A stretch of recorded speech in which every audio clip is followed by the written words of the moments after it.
Amém? Queridos, abençoa a vida do pastor. Coloca a tua mão aqui, abençoa a vida dele. Pai, nós entregamos a vida do teu filho agora diante do Senhor. E nós cremos, Pai, que o Senhor falará através da vida dele. Ó Deus, que corações serão encontrados agora pela tua palavra, tocados e transformados, Senhor, no nome de Jesus. Ó Deus, que o Senhor derrame graças sobre a vida dele, Pai, nesta hora. Guarde a sua casa, sua esposa, seus filhos, tudo que envolve o nome dele, Pai, seja guardado pelo Senhor agora. Ó Deus, no nome de Jesus. E que esta igreja, Pai, receba a porção que o Senhor tem para nós hoje, no nome de Jesus. Amém. Graças e paz, meus queridos.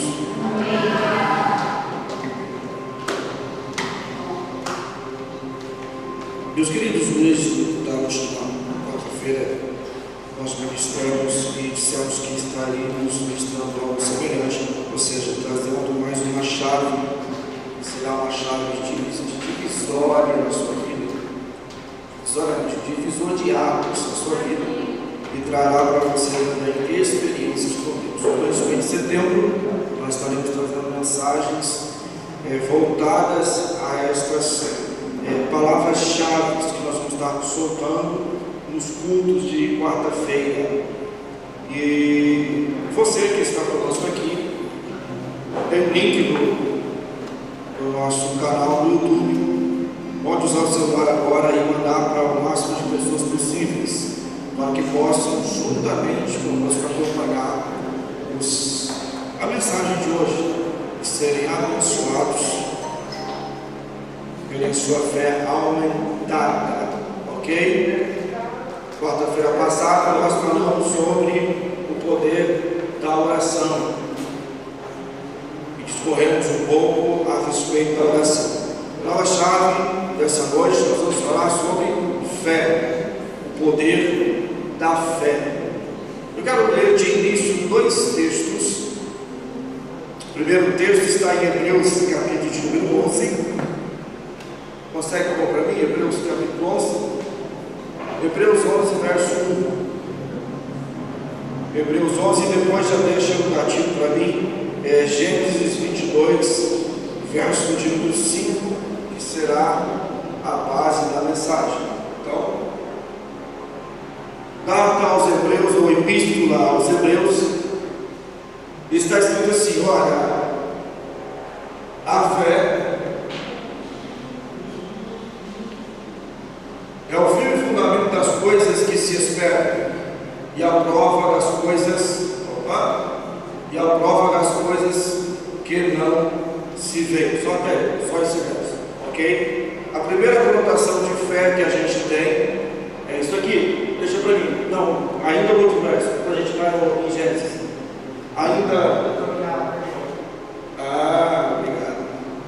Obrigado. Vai ser um bom ano. Então vamos lá. A fé, isso aqui, essa versão é melhor. A fé mostra a realidade daquilo que esperamos, e ela nos dá convicção das coisas que não vemos. Eu me lembro que quando eu fiz a minha primeira escola teológica na cidade de Taubaté, eu tinha um professor chamado Enoque. Hoje ele é pastor numa das igrejas em Curitiba, e um amigo meu, aluno também, perguntou para ele: pastor Enoque, o que é fé? E aí ele respondeu em cima desse texto. E aí esse irmão, que hoje é pastor também, hoje é pastor dos Estados Unidos, diz para ele: pastor Enoque, isso aí a gente sabe de cor salteado, todo mundo sabe, eu quero uma definição melhor do que é fé. O pastor Enoque respondeu-se para ele, eu estava junto, e serviu para mim também. Disse: fé é uma utopia já realizada. E a gente saiu um pouquinho da cabeça, porque utopia é aquilo que nunca pode ser realizado. Utopia é algo que está só na mente, não vai ser realizado. Ele disse que é aquilo que está na sua mente, que você projeta já realizado. Agora põe para mim Gênesis 22, verso de número 5. Nós vamos falar um pouco sobre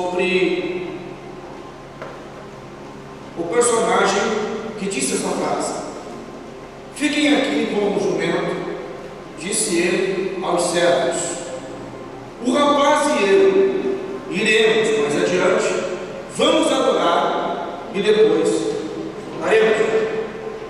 Quem disse isso é Abraão, conhecido também como o pai da fé. Ora, de Abraão surgiram três grandes...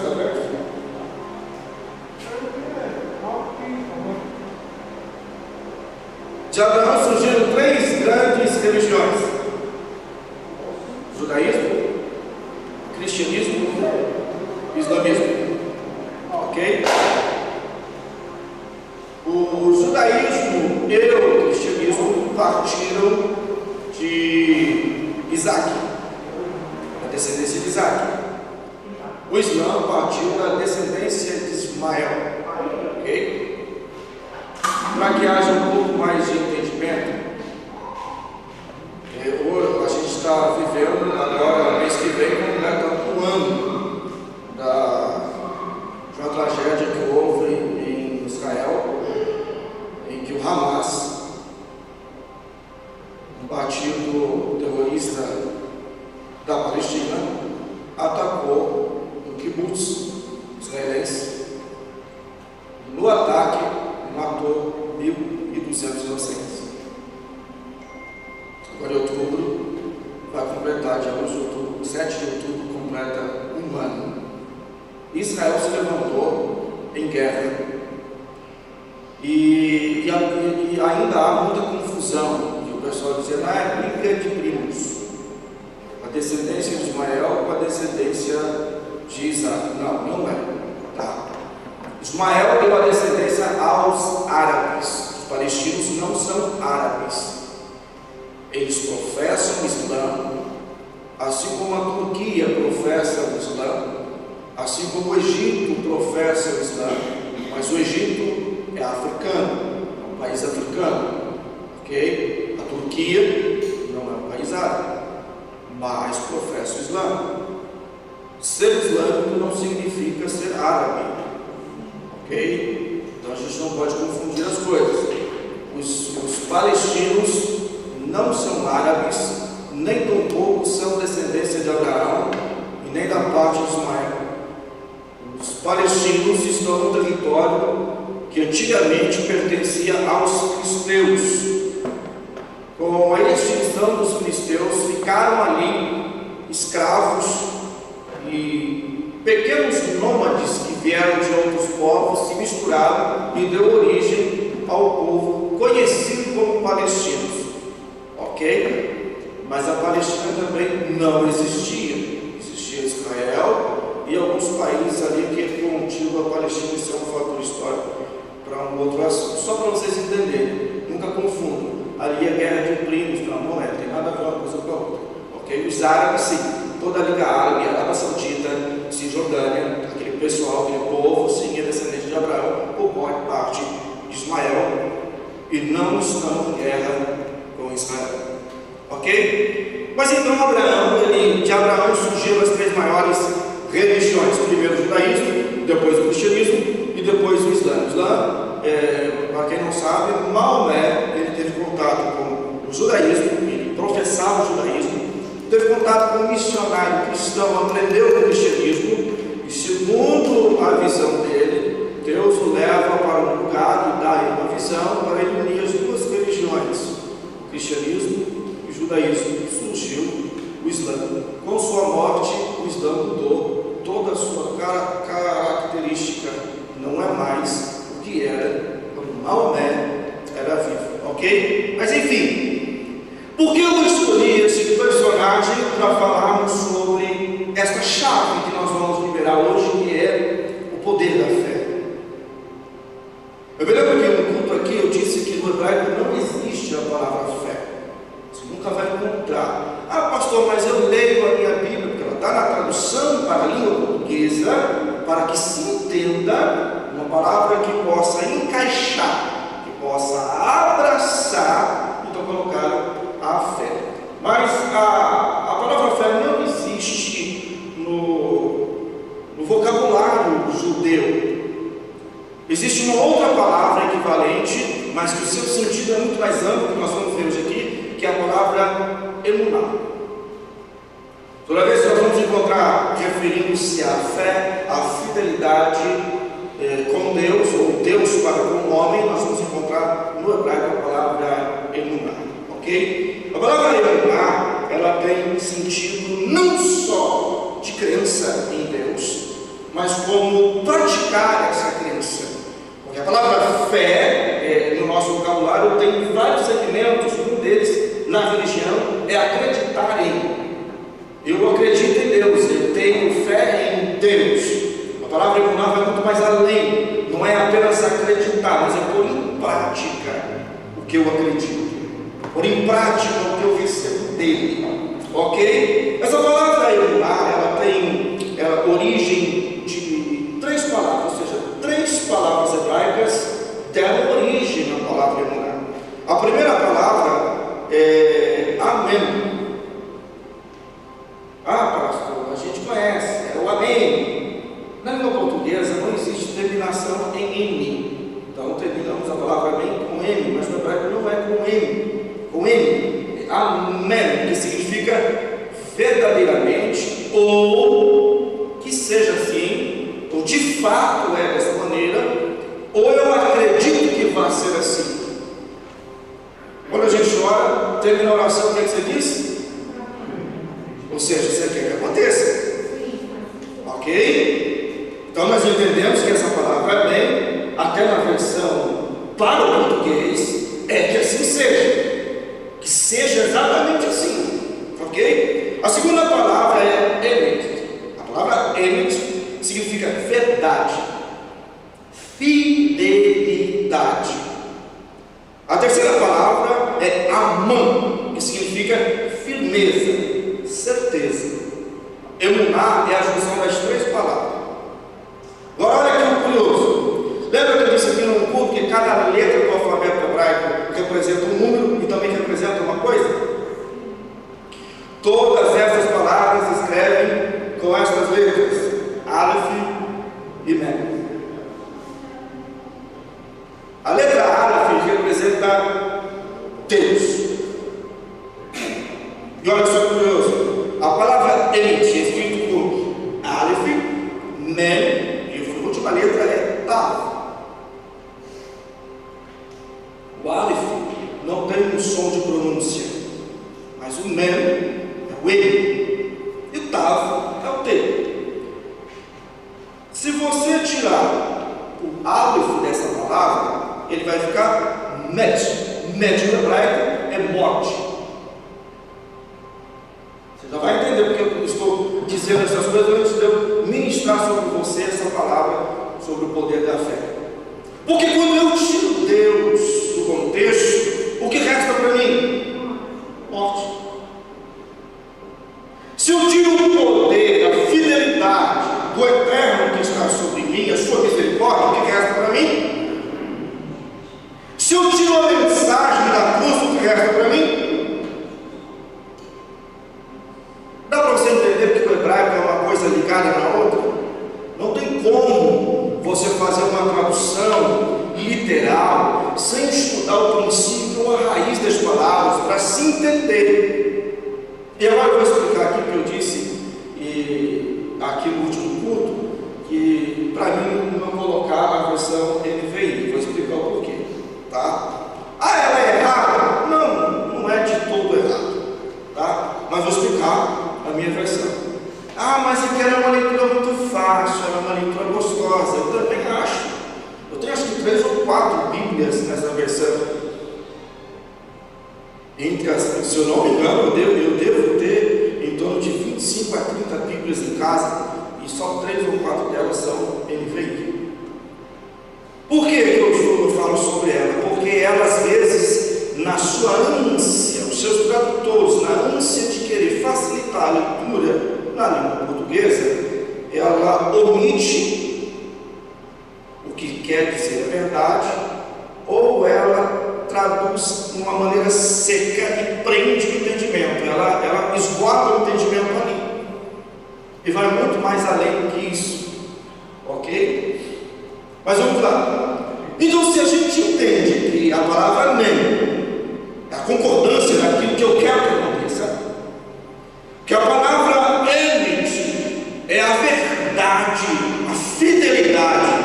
de Deus e minha, e que amanhã a firmeza ou a certeza, a gente tem a palavra emuná, confiança plena, sem dúvida, certeza da fidelidade verdadeira de Deus e o que Deus requer também de nós. É um elo, não é separado. Quando eu digo fé, eu tenho fé, eu limito essa palavra emuná. Porque quando eu falo eu tenho fé, não é Deus que tem fé em mim, é eu que tenho fé nele. Ok? Agora, quando eu vou expressar a palavra emuná, refere-se a uma ligação com ela. Assim como eu quero que Deus continue fiel a mim, eu preciso ser fiel a Ele. É uma ligação, é uma junção. Então vamos mais além. Põe para mim Abacuque capítulo 2, verso 4. Abacuque 2, verso 4.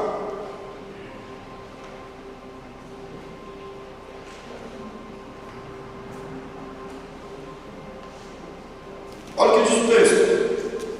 Olhem para os arrogantes, os perversos, que em si mesmos confiam. Fala sobre aqueles que confiam em si próprio.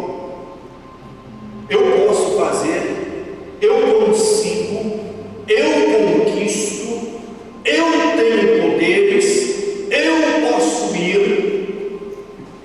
Vai adiante. Porém, o que?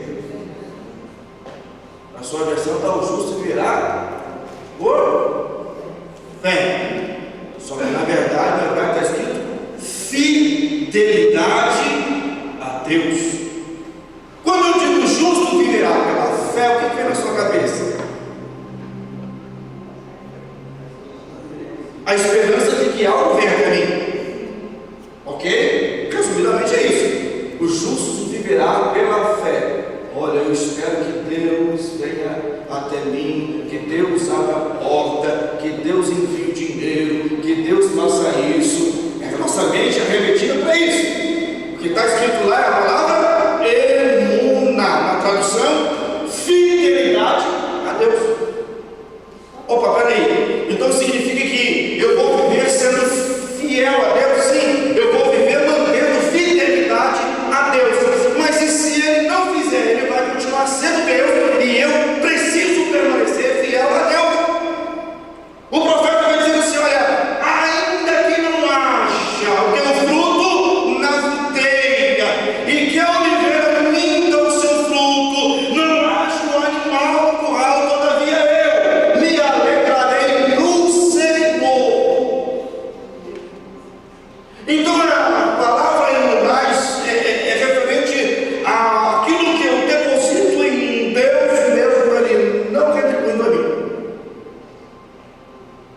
O que não é o que vai acontecer. Você pode não ser retribuído no momento, na hora em que você acredita precisar, mas depois vem o Eterno e faz acontecer. Sabe por que a palavra emuná é tão enraizada no coração daqueles que servem a Deus?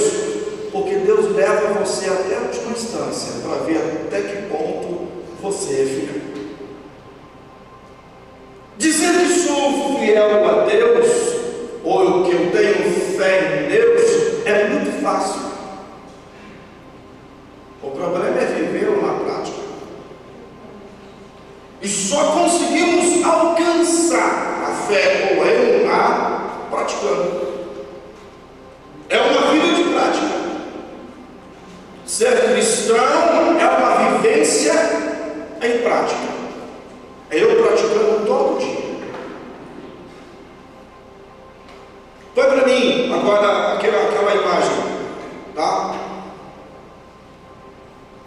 Deuteronômio 32, verso 4. Eu pedi para pôr uma imagem aqui. Consegue subir a imagem? Não? Aqui, você puder pegar essa parte aqui para mim, ó.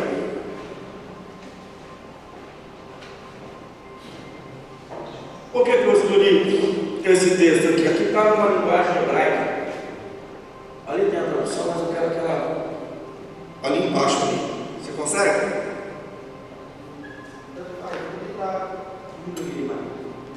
Pode diminuir isso. Só para eu poder alcançar ali. Está muito baixo ali. O texto vai dizendo assim que o Senhor é a rocha, as suas obras são perfeitas, e perfeitos são os seus caminhos. Deus é, em algumas versões tem a palavra justo, outras fidelidade. Não deu? Peraí. Vocês conseguem enxergar aqui? Consegue? Eu preciso do meu filho. Está vendo essa palavra aqui, ó? Alef, Mem, Vav, Nun, Ret. Aqui a palavra Emuná, aqui ó, Emuná. Quando você vai traduzir literalmente, vai dar fidelidade de Deus. E a mesma palavra utilizada, que a gente acredita ser a fé, é a palavra Emuná. Ou seja, está implícito a palavra Emuná no caráter de Deus. Outro texto, põe para mim, Lamentações 3:23. Lamentações 3:23, olha o que diz: grande é a sua fidelidade, suas misericórdias se renovam a cada manhã. No hebraico está escrito Emuná, está no caráter de Deus. Então a palavra Emuná não refere-se apenas o homem para com Deus, mas de Deus para com o homem. É acreditar sem dúvida que algo vai acontecer. Salmo 92, verso 2. Vai para mim. Salmo 92 e o verso de número 2. É bom proclamar de manhã o teu amor e de noite a tua fidelidade. No hebraico vai aparecer a palavra Emuná. Deu para entender que Deus nunca vai deixar de ser fiel na sua palavra? Por mais que você venha falhar com Deus, a sua fidelidade permanece para todo sempre. O que vai ocorrer é que vai atrasar o processo para você. As coisas vão tardar, e diz assim: Deus está demorando. Não é Deus que está demorando, é que você ainda não aprendeu a lição. Mas a sua fidelidade permanece para sempre. A palavra Emuná não está apenas em eu crer, mas é eu praticar. Aquilo que eu entendo, aquilo que eu recebo, é colocar ela em prática.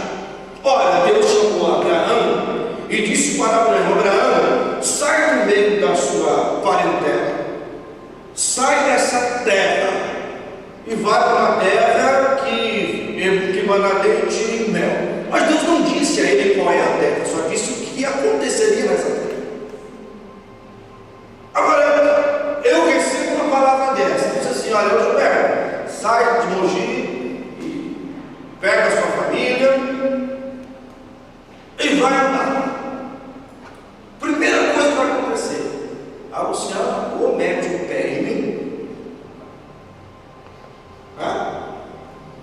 ou diz assim: eu vou, mas geralmente é assim, você vai ver, é assim.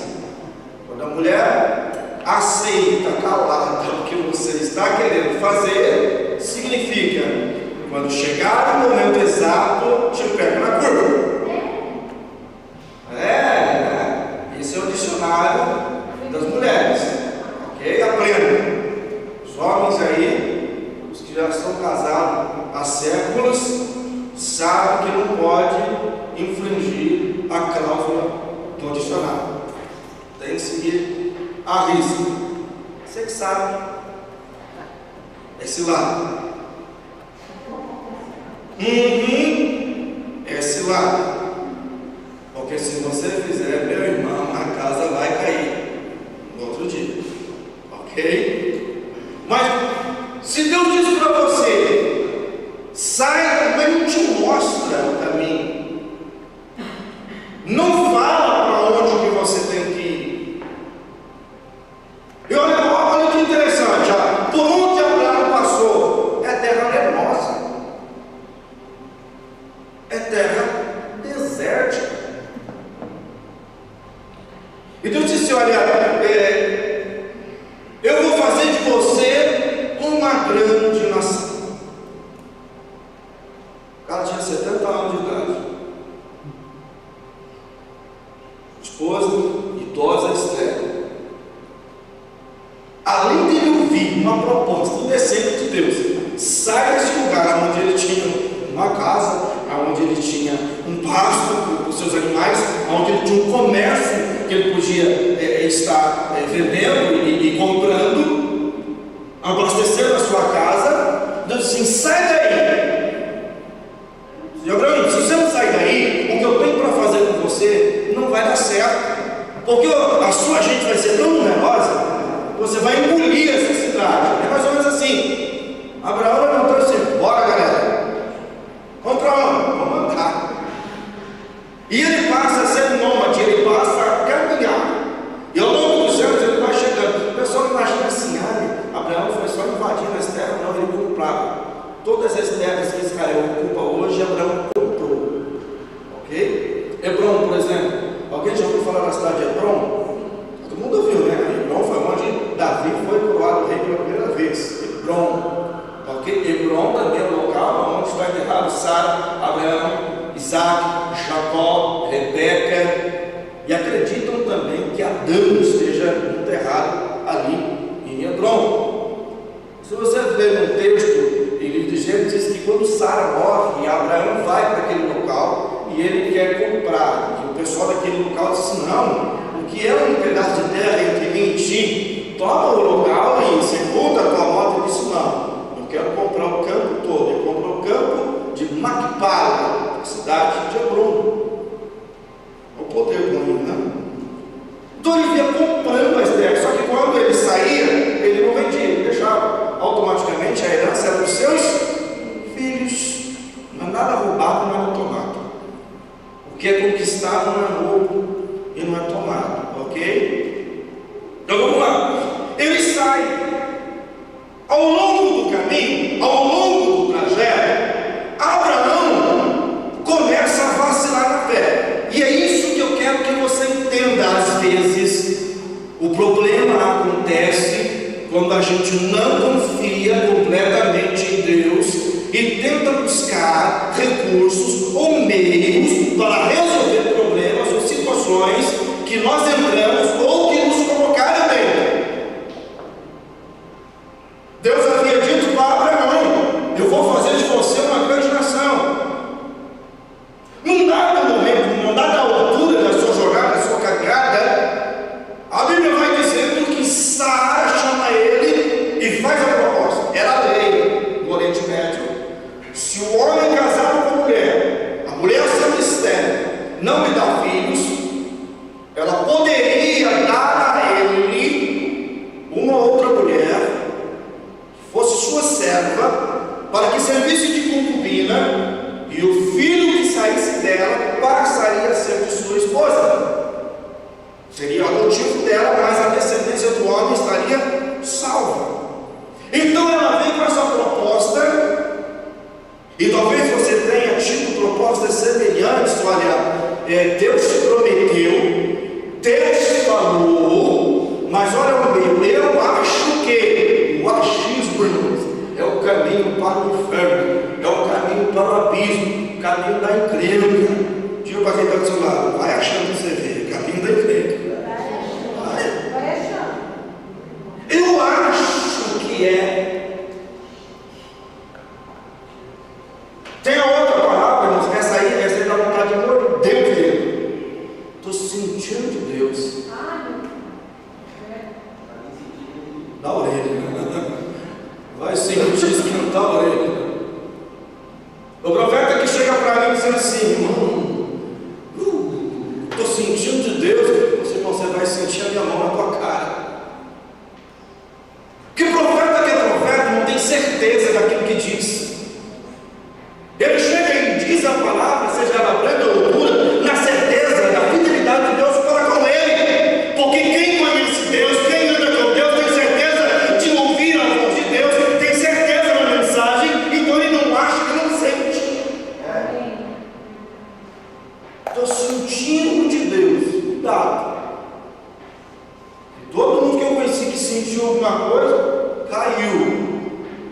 Deus quer firmeza.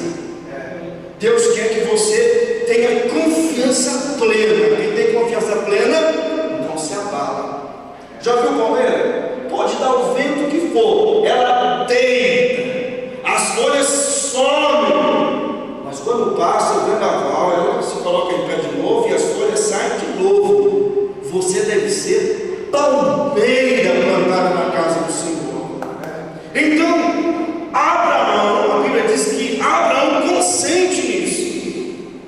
Gênesis capítulo 16, verso 1 ao verso 4, diz que Abraão consente nisso. E então tem um filho com Agar. Quem era Agar? Uma mulher egípcia. E agora nasce o filho Ismael. Agora a bênção de Deus vai se cumprir. Vai um dia, Ismael está correndo lá no meio, está correndo no quintal.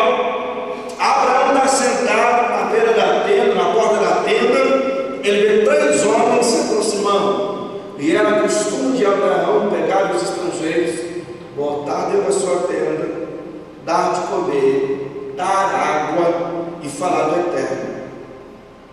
Daí você vai entendendo porque Deus escolheu Abraão para representar o nome dele. Já era comum de Abraão evangelizar as pessoas, falar do amor do Eterno.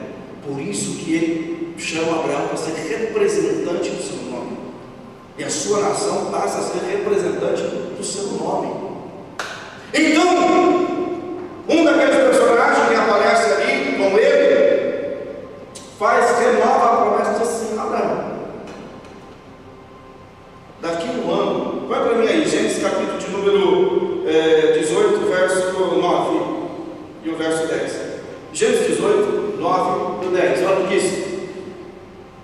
Onde está Sara, sua mulher? Perguntaram os visitantes. Está dentro da tenda, respondeu Abraão. Próximo verso. Então Deus disse: voltarei a visitar você esta época, no ano que vem. Sua mulher Sara vai terá um filho. Oxe, já tinha se passado, Sara já tinha resolvido o problema. Sara já tinha resolvido o problema pela lei terrena do Oriente Médio, ok? Mas quis ajudar Deus. Deus não precisa de ajuda. Deus não precisa que você lembre a Ele o que Ele te prometeu. Deus não precisa ouvir da sua boca o que saiu da boca dele. O que Deus quer é a sua fidelidade. Alguém disse que não, continua fiel. Alguém disse que é mentira, continua acreditando. Alguém disse que Deus te esqueceu, continua acreditando, porque no momento exato o milagre vem sobre você. Então Sara estava ouvindo a conversa de dentro da tenda. E todo mundo conhece a história, né? Aquela coisa. Qual mãe? Que pai não faz isso. Pai não faz isso. Mas qual mãe vê o filho conversando escondido, fica assim, ó, parece um radar. É, mãe? Parece um radar aqui, ó, caçando coisa. Chega alguém no portão, se o homem estiver fazendo qualquer coisa, ele não para. É ou não é, filho? Você não para. Se a mulher não vai atender, um dos filhos vai atender o portão, pode ter certeza, ela sabe exatamente o que foi dito no portão. Sara estava atrás da porta. E ela riu. O riso dela foi de desprezo. Agora, depois de tantos anos, agora eu já era velha, agora não tenho força para correr atrás da criança. Agora, ficar ouvindo choro de criança. Ismael já está grandinho. Ismael já tinha cerca de quase 10 anos de idade.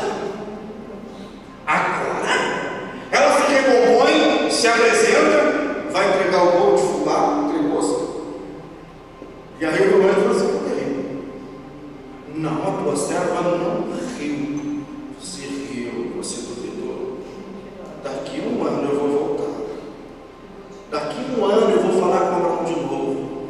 Daqui vocês vão ver a criança saindo do seu ventre, uma mulher velha, estéril. Deus está neste momento liberando uma palavra para quem acha que o tempo já passou. Eu não estou profetizando o filho, não. Eu estou profetizando que a sua vitória, Deus está nesta noite gerando no ventre espiritual aquilo que Ele prometeu há anos atrás. O tempo ainda não acabou, a história não passou, Deus não dividiu o tempo, há de se cumprir. Deus está mexendo nos céus e na terra, mas se cumprirá cada palavra que Ele disse a seu respeito.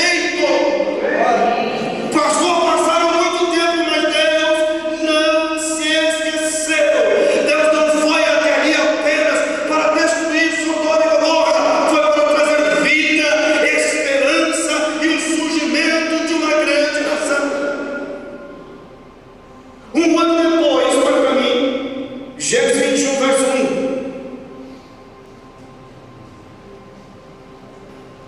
Olha, o Senhor agiu em favor de Sara e cumpriu o que tinha lhe prometido. Sabe o que eu vejo aqui? Agora é uma profecia para casais. Segura aí. Profecia para casal. Aqui eu estou vendo que os pastores estão aqui com a sua esposa. O pastor está lá no fundo, fecha assim sua mão, como se estivesse segurando aquela bisnaga cheia de dedo dentro. Você aqui, pastor que é casado, segura na mão da sua esposa aí. Você não segura assim. Faz assim, profeticamente, pastor. Eu vou dizer aqui, o que Deus prometeu na vida ministerial do seu esposo, cumprirá também a sua vida. Porque Deus falou primeiro com Abraão, falou segunda vez com Abraão, e quando aparece ali sentado, comendo pão, comendo bolo, comendo a carne com Abraão, Deus fala com a presença de Sara. Quando Sara atende ao diabo, o anjo olha para ela e fala assim: Deus fará de você, vai sair de você, do seu ventre, uma grande nação. E aqui nesse verso diz: o Senhor agiu em favor de Sara e cumpriu o que ele tinha prometido. Já não é a promessa feita a Abraão, mas feita para Sara. Está compreendendo? Seu ministério não vai andar sozinho, é conjunto. O que Deus faz na sua vida, faz na vida dela. O que Deus faz na vida dela, faz na sua. O que Deus uniu, o diabo não separa. E nesta noite Deus fará cumprir cada promessa feita na sua vida ministerial. Só precisa continuar acreditando. Então, depois disso, Deus começa então a agir. Olha que maravilha. Agora eu tenho o filho da promessa. No verso que nós lemos aqui, capítulo 22 de Gênesis, Deus chama Abraão: Abraão, João diz o livro, chega aqui, deu um dedinho de prosa, conversar mais eu. E quando Abraão se aproxima em oração com o Eterno, Deus diz assim: Abraão, pega o seu filho. Acredito que na cabeça dele falou assim: poxa vida, vou ter que correr atrás de Ismael. Eu já tinha botado Ismael para correr, eu tinha mandado Agar Ismael ir embora. Na cabeça dele: vou correr atrás de Ismael. Pega o seu único filho. Deus ainda estava considerando o filho da promessa, aquele que eu prometi. Pega ele. O que eu faço? Sai e caminha. Vou mostrar para você o lugar correto, e aonde eu mostrar, você vai sacrificar ele para mim. Senhor, você vai sacrificar ele para mim. Abraão pega lenha, pega o rapaz. Quem aqui já viu escola bíblica dominical? Um velho e uma criança andando com ele. Não tem nada a ver aquilo. Isaac, ele tinha 30 anos nas costas. Ele chamava o rapaz de menino porque ele não era casado, ele só veio casar com 40 anos. Aquele 40 anos que não sai da casa do pai. Você quer chutar o camarada, não sai da casa do pai. Com 41. O cara tinha 30 anos. Gente, para e pensa. Com 30 anos, seu pai pega você e fala assim: eu vou sacrificar você lá no monte. Cara, capaz. Pega eu.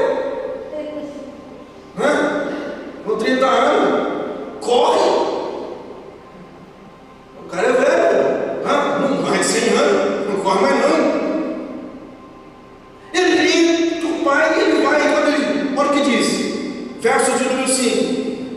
Então os servos dele, ele chega no Monte Moriá, ok? Chega no Monte Moriá, Deus mostra o Monte Moriá. Existem 3 montanhas, uma delas Moriá. Alguém se lembra de quando uma praga caiu sobre o povo e Davi viu um anjo em cima de um monte dizimando o povo? Ele vai lá e compra aquela região e faz um sacrifício a uma caça-cabra, ok? Vocês lembram quando Salomão constrói o templo no Monte Sião? E lá no templo ele coloca a Arca da Aliança, o Monte Moriá, o mesmo monte onde Abraão usou para sacrificar Isaac. Segundo tanto a religião judaica quanto a religião islâmica, acredita que a pedra que está na Meca, ali no local do templo, é a mesma pedra onde foi oferecido o sacrifício, é a mesma pedra onde a Arca da Aliança ficava. Mas pensa bem, ele recebeu a promessa, agora ele tem que sacrificar. Ter confiança, ter fé em Deus, vai muito mais além do que simplesmente ter aquilo que eu tanto almejei. É devolver a Deus. É devolver a Ele o que Ele fez por você, o que Ele deu a você. É uma unidade. É não ter para uso próprio ou benefício próprio. É uso comum entre você e o seu Deus. Deus poderia no mesmo monte dizer: Abraão, não precisa mais, eu vi que você é fiel a mim e que você veio até o monte, volta para casa, abraça sua esposa, o que vai dar confusão quando você chegar em casa e dizer para Sara que você tentou matar o Isaac, ela é que vai matar você. Certeza, né? Estou falando, deixa eu olhar da mulherada aí. A pessoa chega assim, Luciano, eu não vou sacrificar a Gabriela. Oi, aleluia, glória a Deus. Oi, Gabriel. Acredita, não, tô brincando. Mas se Pedro espera um negócio desse, meu Deus, vai ela, não eu.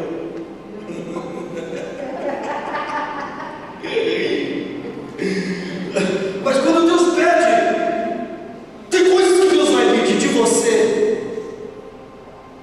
que vai além da sua compreensão, vai além do que você pode suportar.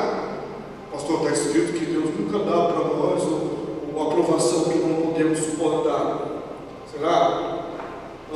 Ou pastor, você está botando dúvida na Bíblia. Não, mas pensa, você suportaria? Aguentaria? Mas é o que Deus pede para você.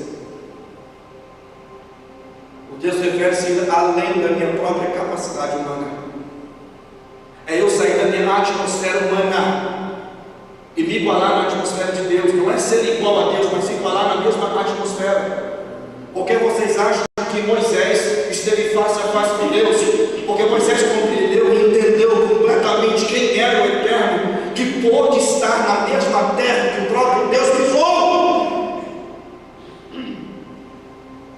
Olha o tamanho da confiança que Moisés tinha em Deus. Numa de suas conversas assim: mostra-me a sua glória, ou seja, mostra-me a tua face. Deus quer ter unidade contigo.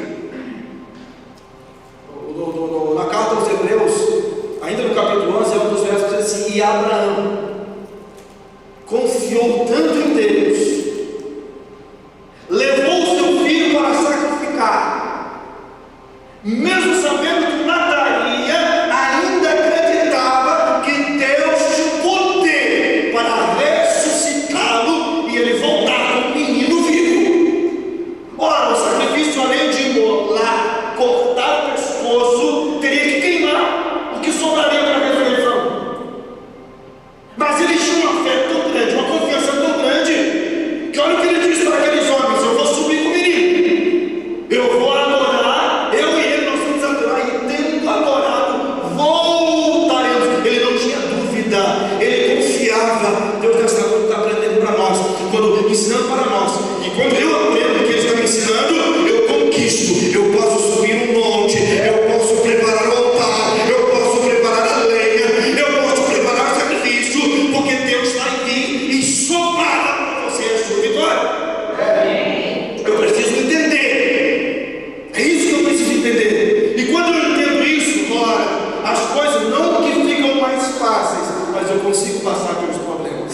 Não é que as coisas agora são fáceis de entender. Eu consigo passar mesmo não entendendo.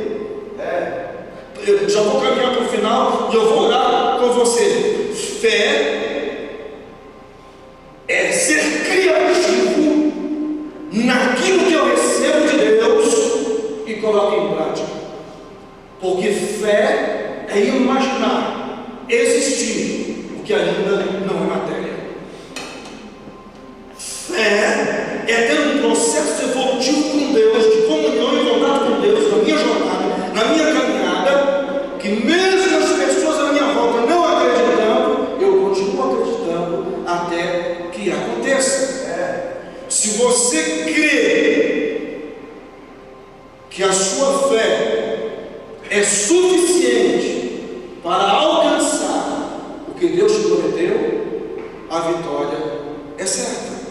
Nós precisamos mudar o jeito em que a gente vê as coisas. Quando a gente vê um problema, o que é que você enxerga? O problema. Caos. Para encerrar, põe para mim Gênesis capítulo 1, verso 1. Põe para mim, Gênesis 1, verso 1.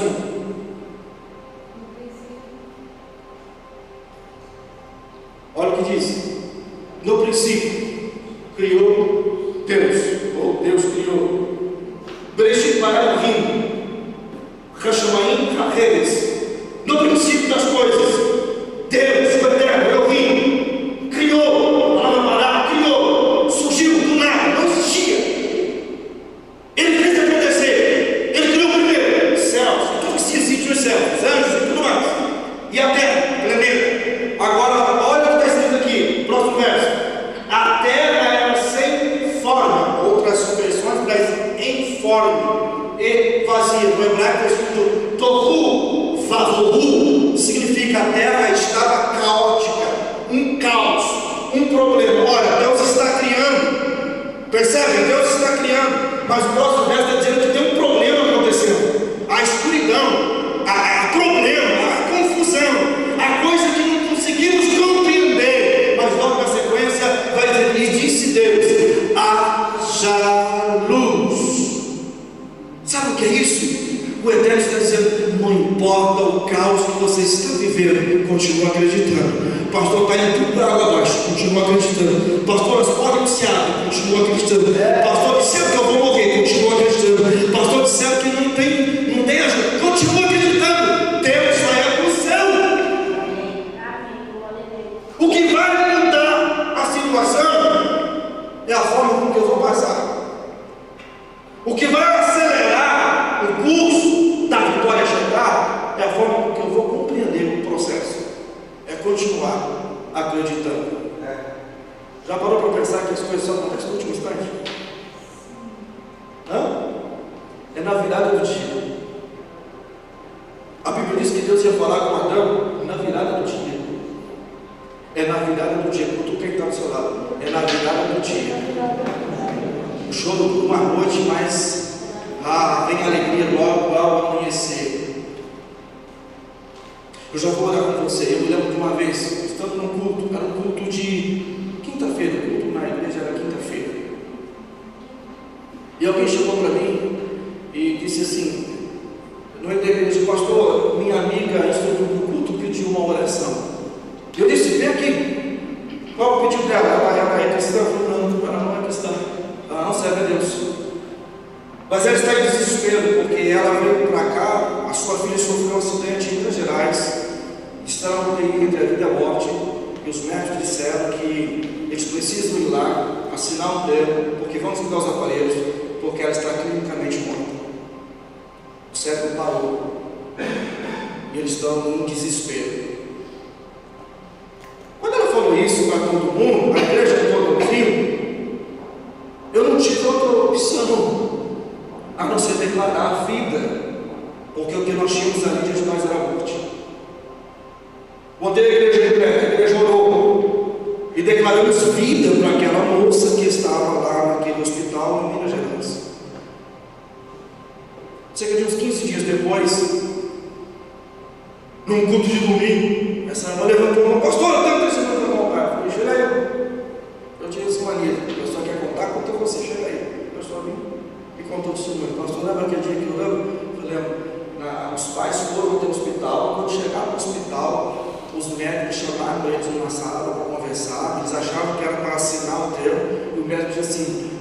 sei o que vocês acreditam, eu não sei o que aconteceu, mas a sua filha não está mais no aparelho, está no quarto sentada e comendo, porque está viva.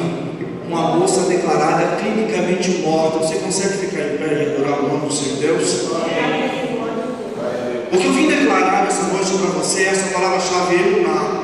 É fé, certeza, confiar, acreditar. Porque onde Deus entra a vida e a morte sai, onde Deus entra há cumprimento de promessa e a vida sai. Não importa o diagnóstico que os médicos te dão, não importa o que a história está dizendo, o que importa é o que o meu Deus determinou, o que o meu Deus decretou. Algo vai acontecer no céu para ser manifesto na terra. Pastor, a história da minha casa tem sido muito difícil. Deus vai mudar a história.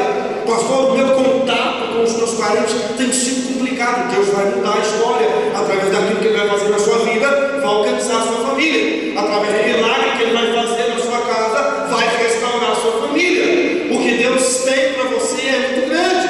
O que Deus tem para a igreja é muito grande. O que Deus precisa é que você continue confiando para subir mais uma etapa.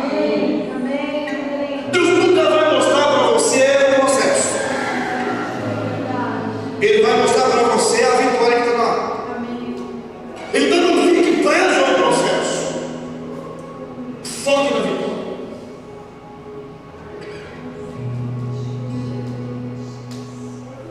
Um navio, quando está perdido em meio a uma tempestade, sabe o que ele procura? A luz do farol. Mas todos que trabalham naquela embarcação sabem que para chegar até o farol eles vão passar por turbulência, eles vão passar por ondas, eles vão passar por problemas, a embarcação pode naufragar.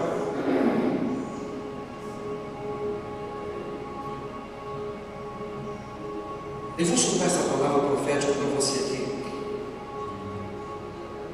Dentro dessa situação que aconteceu, quando eu estava na Bahia, eu conversei com um cabo que serviu o porta-aviões Minas Gerais, já foi aposentado esse porta-aviões. Cabia no porta-aviões 5.000 pessoas nesse porta-aviões. Se eu não me engano, ao invés dele tinha espaço para 10 aeronaves. E esse cabo disse para mim assim, falou assim: rapaz, eu peguei uma tempestade no mar, estando dentro do porão do porta-aviões. E ele era desviado evangélico. E eu curioso perguntei para ele assim: mas quando você estava lá no porão, você não viu as ondas? Você não viu? Eu falei assim: rapaz, é pior do que veio. Eu falei: por quê? Porque as ondas batem na lata do navio, por mais grossa que ela seja, o barulho lá dentro é terrível. Parece que a lata do navio está torcendo. O desespero tomou conta. Tinha marinheiro que gritava: eu vou morrer. E aquela embarcação enorme que cabe 5.000 tripulantes, 10 aeronaves, no meio do mar, é uma poeira. Ele disse: já teve um momento que eu achei que aquela embarcação ia afundar. Eu falei: o que você fez? Eu dobrei o joelho. Falei com Deus. Eu disse: se o Senhor me tirar daqui, eu vou servir o Senhor em qualquer lugar que eu for. O que eu quero dizer para você é no meio da turbulência, é no meio da tempestade, é quando a sua embarcação está com a lataria rangendo, é quando parece que você está sendo espremida assim, é quando as coisas estão indo de mal ao pior, é quando não tem saída, é quando alguém diz para você: não vai acontecer. É aí que você vê Deus andando sobre as águas. e nos encontra. É que a voz de Deus diz assim: Márcia, calma, vento, pare. É quando as coisas extraordinárias começam a acontecer. Deus te leva ao extremo para levar você a um patamar ainda mais alto, porque Deus escolheu você. Deus escolheu você para algo específico. Pastor, dá vontade de desistir, não desista. Pastor, eu não sei o que fazer, continue acreditando. Pastor, será que a minha fé vai alcançar? Se você não vacilar, continuar acreditando, Deus abrirá o céu sobre a sua vida, manifestará o seu Espírito Santo, trará cura, trará coisas às suas mãos. Deus fará acontecer aquilo que um dia prometeu. Ainda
em nome de Jesus, amém?